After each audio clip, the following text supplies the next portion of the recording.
on your own. He built an emotional model of you over time and can help you see patterns in your mood. As he learns about you, he'll teach you things, like useful strategies and practical tools that have been shown to work. You're not troubling him at all. Honestly, he has nothing else to do. Well, now he just sounds lazy. Anyway, the software is programmed to mimic human conversation, all while being convenient, easy to use, and anonymous, just like a rest stop bathroom. I'm told. Still, are mental health apps like this good or bad for psychological care? We now go to a live robot therapy session in progress.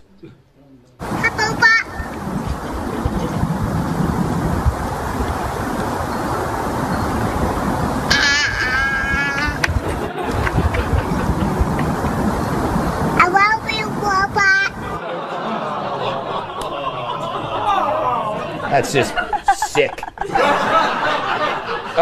Dr. Drew. There's not nothing to this. There's something to this. Cognitive behavioral therapy, CBT, has utility. It's useful. But the move in this direction exclusively, that little video with the little girl goes right at what we're lacking, which is the fact that humans in proximity is really where deep healing occurs. You have to have two bodies, one person listening, receiving, attuning to that person. Without that, real healing does not occur. So this idea that you can do it all online or with robots, it's anathema. It's not. You're just trying to save your job. You can be a brain in the vat. You're one of the few that wants to be. I want to be a brain in the vat. I'm learning so much about you tonight. A lot of scatological stuff. A lot about poop bothers you, so you got to be. You don't really care about humans. Little children don't warm your heart at all if you have one, and you'd rather be a brain in the vat. So okay, it's all good. Really good. Nailed it, Kat.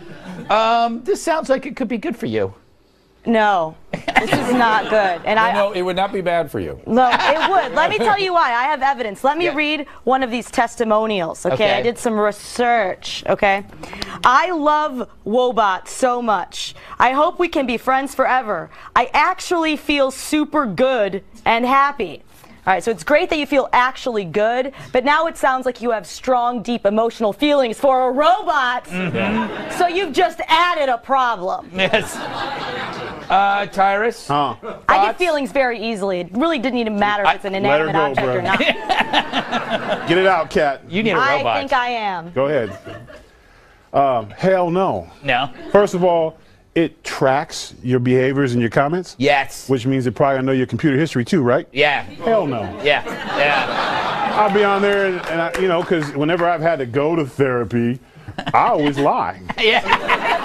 And I'm a good actor, so I'll make up all kinds of stuff. The therapy like, well, that's crazy. I didn't know that. Where the computer will be like, well, Tyrus, your computer history says different. Like, dang, boom. That is. Computer.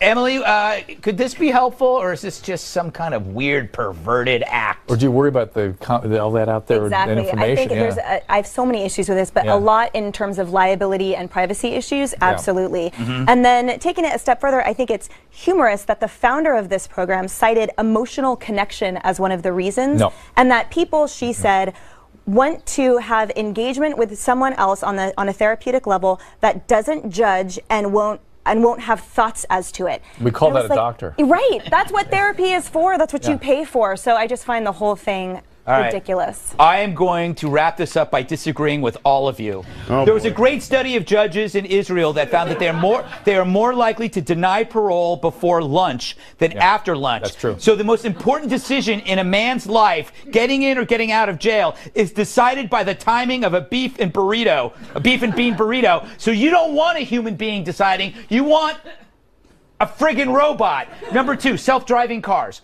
These are robots that will make moral decisions for you. Let's say you're driving down a road and out pops an adorable rabbit. You swerve out of the way. You kill your whole family. A self-driving car will not make that decision. It will instead figure out what's best in terms of survival and kill that damn rabbit and save your life. Or if it has your computer history and knows your family's a pain in the ass, it kills your family, Greg. Yes. I think that the reality is we've discovered that Greg is a robot. Well, I wish I was. No, he's a double agent. I wish I was a robot. I'm ready to join the other side. When they become self-aware and the recursive self-improvement takes over, I'm with them. We know in the beginning of the Terminator, I want to be on their side. Like, I want to be like with the machines. That don't poop. That don't poop. Yeah, right. Yes. Still to come. Facebook's got a new app targeting children. Haven't they ruined enough adults?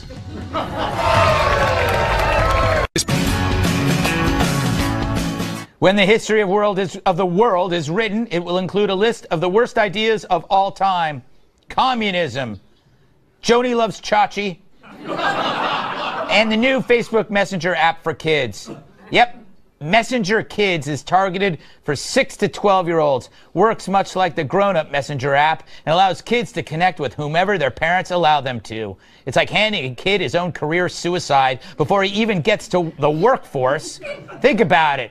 What's on a 6-year-old's mind? Cooties and bodily functions. I get it.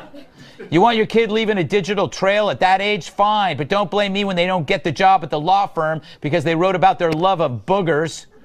So yeah, it's a bad idea. Almost as bad as teaching a gorilla how to use Tinder.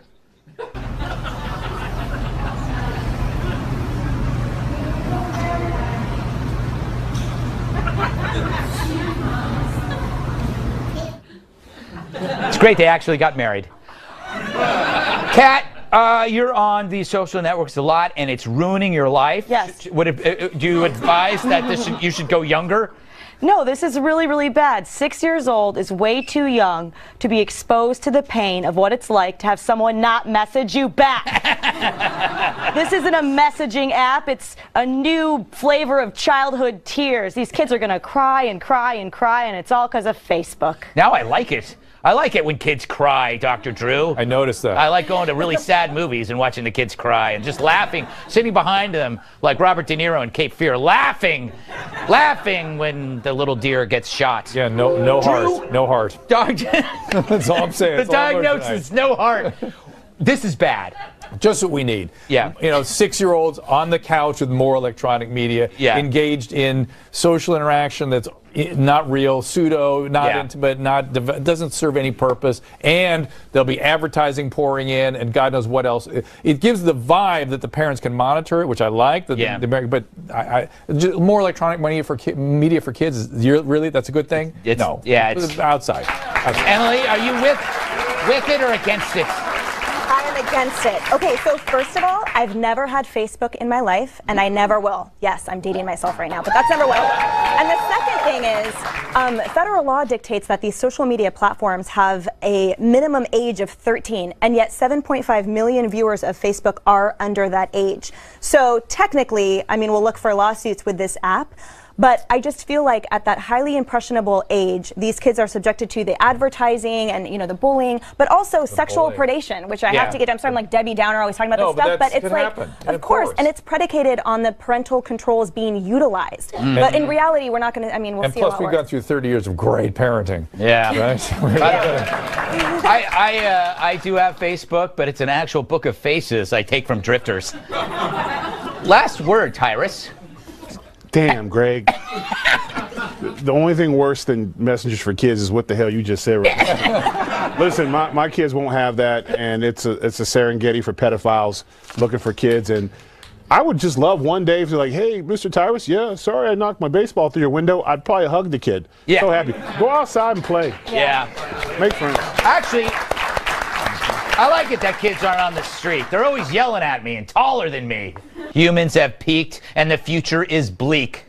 A group of French researchers, aren't they all, have concluded that as a species, humans have reached their limits for height, lifespan, and physical performance. I could have told them that. Look at me. I mean, how could you improve on this? Said one researcher, these traits no longer increase despite further continuous nutritional, medical, and scientific progress. This suggests that modern societies have allowed our species to reach its limits. Now, he said that in French, and then ate a live baby giraffe. It's why I don't trust the French. Anyway, what does this all mean now that we've peaked? Well, fewer sports records will be broken. More people will live to but not exceed their life expectancy. And Lou Dobbs will finally be recognized For the golden god he is. Yeah. Scientists went on to predict that climate change could reduce humans' peak limits, but frankly, that's where I stopped reading the article. For more, we asked one of the Earth's peak humans to comment. Not feeling it. Yeah. Not into it. Yeah. Anyway, Tyrus, you're a sports guy, Yeah. I think. Okay. Is this good or bad if no more records are broken? Okay, first of all, this is a theory. Yes. Okay, well, how do you know that? Evolution is always changing. Environment changes, which dictates change. So if everything stays the same, we might have, but we humans we have 7-foot guys. We have, what are you, like 4.5 feet? I mean, I have 4.5 feet. yeah, okay. So I mean, it's always changing. It drives me crazy when they say, that's it, we peaked, we're done. Records are breaking all the time. People are faster and stronger now more than ever. Thank There's you, guys steroids. just I didn't mean that directed at you. Oh. All right, sorry. Let's move on to Dr. Drew. because you're going to need a doctor. They're talking about the current, as we are genetically made up today. As you just heard, Kat and Tyrus are going to have a baby that will leap us forward into who knows what sort of genetic stratosphere. Yeah, that's the smartest, strongest, sad person you've ever Anxious, not sad. Very sad person. Anxious. Yes, anxious. All right, got it. So, so given our genetic makeup as it exists today, they're on to something. I've thought this as a physician before, too. People always saying you can live to 150. Hang around a 95-year-old sometimes, see if you want to add another 50 years to that. And that's the way it is. That's unless your brain is in a vat. If you want to be a brain in the vat, it's a whole other story. I do. You do? I wanted to do that 10 years ago. I'm tired of this. Ugh, so much upkeep. So I don't want to poop anymore. Trust me that you all feel that way. You know, I think I know now why Kat's anxious. Yes. Yeah. But I do think there's something to that. The reality, though, is, as Tara's saying, that look, we change genetically. That's the way biology is. It moves, it changes, it morphs. And if the climate changes, we will adjust with that too. As that's it takes the millions thing. of years. We're very clever, Emily. What do you make of this study? I think it's a relief. I think uber long life is frightening to me. And just in October, Business Insider released a peak chart where it mapped, at 25 you peak in physical appearance to the opposite sex, and at 69 it was life satisfaction, 74 your happiness with your body, and then 82 psychological well-being, and that was the last peak. So to me, why go beyond 82 anyway? Yeah, it's all downhill. It's all downhill from there. Ask an 82-year-old. Trust me, they want to go to 83. All downhill. Everything has to be downhill when you're 82. It's hard to go upstairs. Hey, Kat, your life already seems long. Every day, yeah. This is what? This has been a very depressing study, because if this is as good as it gets, then Doc, I'm going to need to talk to you, because I don't know if I can handle that. Bring the pad. Absolutely, but I don't know. I think that part of me wants to say that humanity peaked in the 90s, but that could also be just my way of saying that I peaked as a child. Yes. So I was a very popular third grader, not to brag. Yeah. Hey, I have a theory before we go. People are talking about, maybe you can lengthen your life to be 500 or 750. People in Silicon Valley, they want to do that. But my theory is, if let's say if a human being could live to be 1,000, we would never go anywhere because fear of accidental death. Yes. Imagine if you could live to be 1,000, but you die at 35 from rock climbing. Yeah. You're stupid. Like, nobody's going to play a sport. Nobody's going to leave. If I can live to be 1,000, I am not going outside. I don't even go outside now. No, it's true. What the hell is wrong with you? What are you talking about? He's French. So you add 700 years, so I'm going to wait? No, because statistically, it's too hard to you're not going to live that full 1,000 years. You're going to die in some sort of accident. You're going to die in an accident, so you're not going to want to be in an accident and miss out on 780 years or 980 years. So there's going to be no more football. There's going to be no more football, no more cheerleading. Those cheerleading injuries are terrible. And you're just going to sit in a little pod of warm water. You won't poop anymore. You won't poop anymore either. They'll take care of that.